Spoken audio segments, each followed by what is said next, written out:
Chasers fans, welcome back to the Chasers Chat. I'm Lexi Gross, filling in for Roman Roselle, and today I have with me none other than Jimmy Govern. Thank you so much for being here today. Yeah, no problem. Thanks for having me on. All right, so I think to start off, we got to talk about one of the most electrifying moments from the season, one of my favorites, and that was your walk-off grand slam back in May against the Columbus Clippers. Take us back to that moment. Like, what did it feel like for you to get that victory for the team? Yeah, man, that feels like forever ago. But, I mean, obviously that was an awesome moment. Crazy comeback. I think we were down 7. We were down 6 or 7, and then guys just kept having good at-bats, passing the torch on. And I got a good pitch to hit there and got just enough of it, and I think the wind helped me out a little bit. But, yeah, that was my first walk-off homer ever, and obviously great fashion to get a good win early on against the Clippers. They're a good club, so yeah, that's something I'll remember forever, for sure.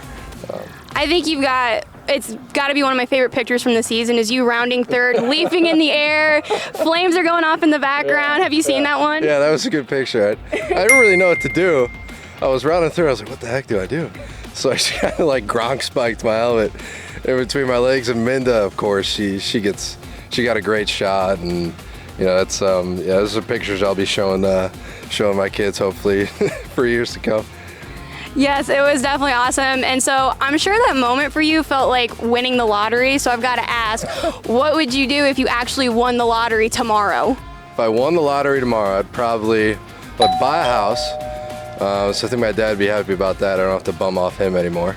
Probably buy a blacked out Range Rover. Let's see, I'd go on a vacation.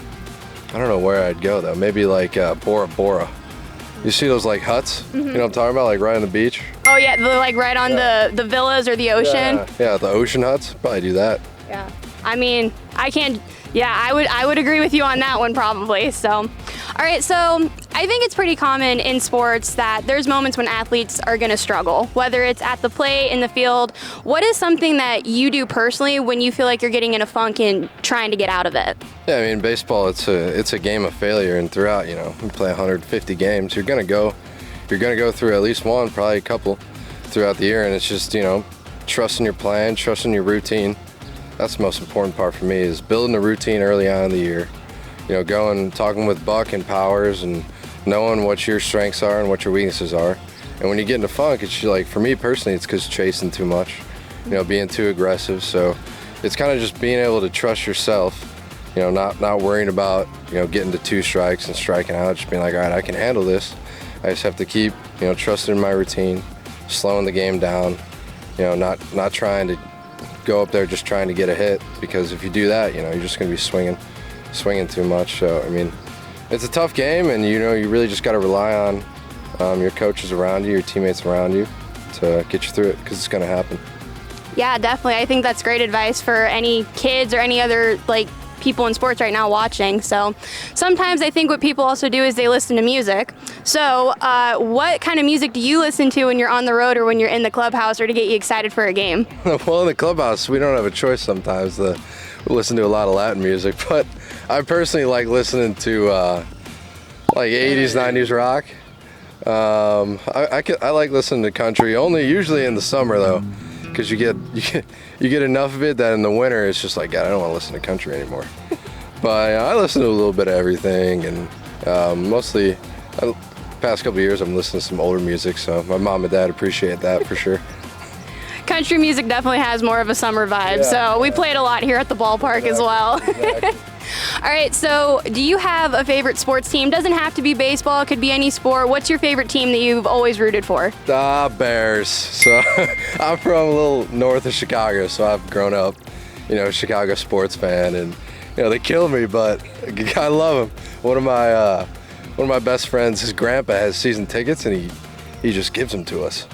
Wow. So I go to like 4 or 5 games a year, and we tailgate and everything, and it's just, that's about the most fun I have in the off season, is going to Bears games. Even though I go to the Packers game every year, and freaking Aaron Rodgers every year beats us.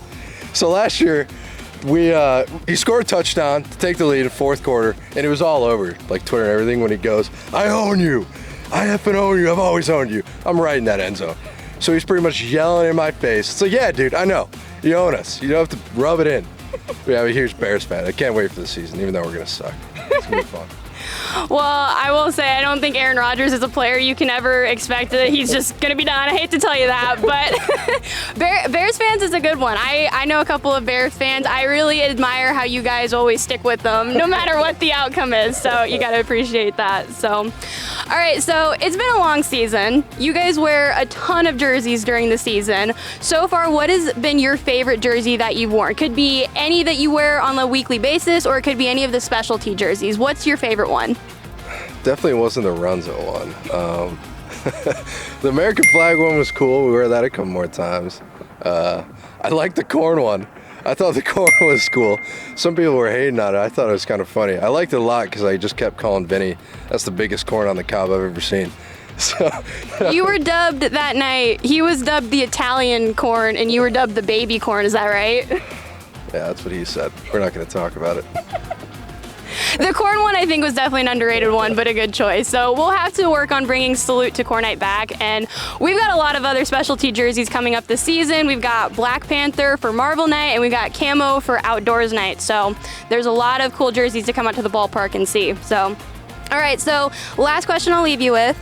As I mentioned, we've got a long season, and we're halfway through, which is crazy to think about. What goals do you have for yourself for the remainder of the season?